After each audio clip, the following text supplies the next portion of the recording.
if you're an Auburn fan, you left week one juiced, dude. And what I think is real from week one, if you're an Auburn fan, is the identity you played with. I'm not saying that it's going to just be all smash mouth football the rest of the year, but I think philosophically, the ID for Auburn is going to be players over plays.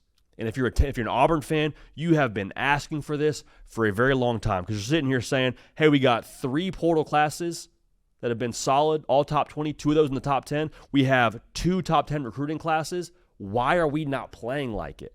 And you would hear Peyton Thorne jump on, I think he had a weekly spot a year ago with Next Round Live. They do an awesome job, and he would talk to them about different plays within the game. And I think he walked them through, it was the Oklahoma game where he threw a pick 6. Oklahoma walks it off, and he gives this just like extremely lengthy answer as to everything he was checking through in the pre-snap, what he was looking at, things he was accounting for, and he legit, if I remember correctly, like rolled for 30 seconds to a minute in terms of things he was accounting for before the snap. And I left that answer, I'm like, man, it's a lot to think about pre-snap. Like, you're thinking about all those things before you run an RPO. Like, those are all on your plate. Like, you're thinking more than playing football. And when I was watching Jackson Arnold just go buck wild against Baylor on the ground, I was like, oh, he's not thinking. Not in a negative way. Like, he's not having to overcomplicate this system. Like, RG3 did a great job breaking it out on the broadcast. He's like, what's the box count? How many guys have to play the run? We have an RPO tag on this so we can throw it out to the perimeter or we can run it. Where's that overhang defender? Is that safety near the box? Or is he out near a receiver? He's near the box. Okay, cool. I'm getting that thing out to Eric Singleton. Let's work. Okay, cool. He's out there way too far to play the run. We're running the ball. It was just like playing football. That's all it was. Auburn was letting their players over their plays dictate the way this game went. And I loved every part of it watching Auburn, dude. And you say, JD, you picked Baylor. Yeah, I did. But seeing that result from Auburn, they deserved to win the football game.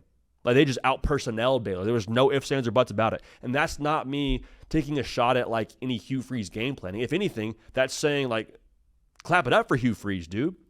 Like, for Hugh Freeze to say, I got better players, and I'm going to let them play ball. We're shrinking I don't know if you're shrinking the menu, but you're shrinking what's on your quarterback's plate, what's on your offense's plate. Let's go eat. Great, because that's, I think, how you win a lot of football games with how they've recruited, okay? And I love it for the fan base because you feel like you finally now have your head on straight. You were asking the last couple of years, JD, am I taking crazy pills for thinking that we should go and beat Cal, go and beat Arkansas? When in reality, it's like, yeah, you probably should, but the schematics or the way you were executing, whatever it was, clearly there is too much thinking going on that leads to turnovers, that leads to us losing football games we should not lose. So congratulations, you're not crazy. You have really good players, and that showed in the game against Baylor.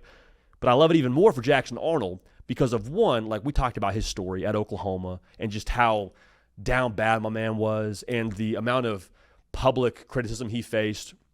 But I also love it because he was able to play at his best, just, again, playing football. Like, Jackson Arnold is a good quarterback. He's a really good football player. And you saw that, like, in windows a year ago at Oklahoma. And I'm not saying Oklahoma was strictly a scheme thing for him. That's not my point in all this. My point is when Jackson Arnold is like, fudge it, we ball, he's one of the better ones out there. You saw it against Bama. I ran for 100-plus yards against Alabama. And he told us at media days, yeah, I was just kind of playing free. Not careless, but I was just playing free, which to me says I wasn't having to think a lot.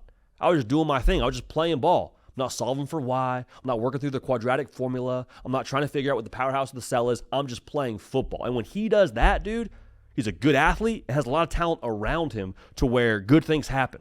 And you saw it in that game against Baylor. So this might just be kind of the flavor of the offense. Not smash mouth, but I do think Hugh Freeze in that entire system, I think they kind of want to be run first. Now, here's where Auburn gets really good. Because with that system and that like approach, I think the floor is pretty high. Like, I think you get to where you want to get to, which is right around 8 wins if you're Auburn. As an Auburn fan, like your wish list before the year was 8 wins. I think you get to right around that number if you stick to this script, if it is low critical errors kind of game for you every single week on the offensive side. I think the players are good enough. But where Auburn can be a team where they do more than just win 8 games is they make that next evolution as a system. You know what I mean? Like, you're really cooking when you can add some explosives to that offense. When Cam Coleman gets to eat, when Eric Singleton gets to eat, when all those guys really get in their bag and you can run the ball, Jackson Arnold commands attention in the box, and then wouldn't you know Eric Singleton's behind the defense, Cam Coleman behind the defense, because if you want to get to where you want to go, which again is past 8 wins, your leading receiver's got to have more than 26 yards receiving. Like, to beat Bama, say what you want about Bama and the game against Florida State, it'll take a little more. Against Georgia, will take a little bit more. So if you can do that now, it's on.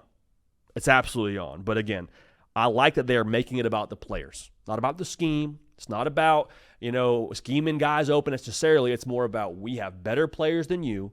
As coaches, we're maximizing these guys, but we're getting out of the way. We're playing football. And when Auburn just plays football, they're going to be a tough out. I'm not saying they're going to win every game. I'm not saying they're a playoff team. But at the very least, they're going to be a tough out, and their talent will be able to impact the game as much as it should impact the game. Because Auburn, again, I told you, 2 top 10 recruiting classes, they should impact the game.